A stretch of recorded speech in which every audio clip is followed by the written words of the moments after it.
জামাত ইসলাম কখনোই এই দেশে ক্ষমতায় আসতো না এবং ভবিষ্যতে আসবে না, কারণ এই দেশের নারীরা তাদেরকে মেনে নিবে না এবং আসতে দিবে না। যেখানে এই দেশে হচ্ছে যে নারীর সংখ্যা বেশি, আপনি হয়তো জেনে থাকবেন, সেখানে এই দেশের নারীরা যারা নারীদের কর্মঘণ্টা নির্ধারণ করতে চায়, যারা নারীদেরকে সম্মান দিতে চায় না, সেই দলকে এই দেশের নারীরা কখনোই ক্ষমতায় নিয়ে আসবে না।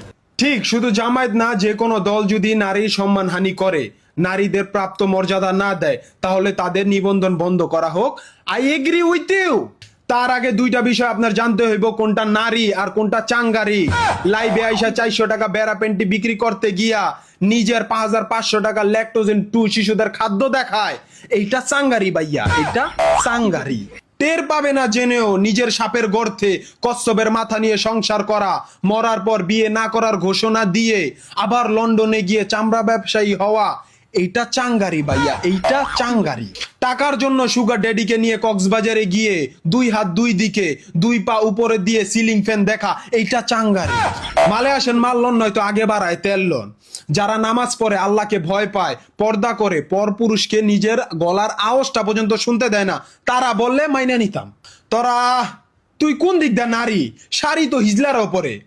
যেভাবে মানুষকে গালাগালি লাইভে আইসা করস, আমার তো মনে হয় তোর টুনটুনিও আছে। দেশে এত মেয়ে ধর্ষণের শিকার হয়, এত মেয়ে ইফটিজিং এর শিকার হয়। কত নারী কত জায়গায় লজ্জিত হইল। এই জুলাইতে কত নারীরা মাইর খাইল, কত নেত্রীরা অপমান অপদস্থ হইল। তখন কই ছিল আপনার চেতনা? হ্যাঁ, নিজে নারী হইয়া কয়টা অসহায় নারীর পাশে দাঁড়াইছেন। আফগানিস্তানের নতুন আইন দেখছেন, হার না ভাঙ্গা পর্যন্ত বউ পিটানো যাইব। এই সমস্ত আইন তোদের মতো নারীদের জন্যই হয়। না আছে ধর্ম, না আছে কর্ম, না আছে নামাজ, না আছে পর্দা, না শুনে স্বামীর কথা। নারী মা, নারী বোন, সেই সমস্ত নারীদের প্রতি আমার শ্রদ্ধা যারা হালালের পথে রইছেন, আলহামদুলিল্লাহ। আর তন্নির মতো যেগুলা আছেন তাদের কোনো দোষ দেই না, দোষ হইল আবাসিক হোটেলের মালিকদের।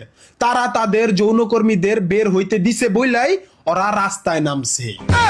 কোনটা নারী আর কোনটা চাঙ্গারি এটা বুঝতেই হইব। ভালো থাকবেন সবাই।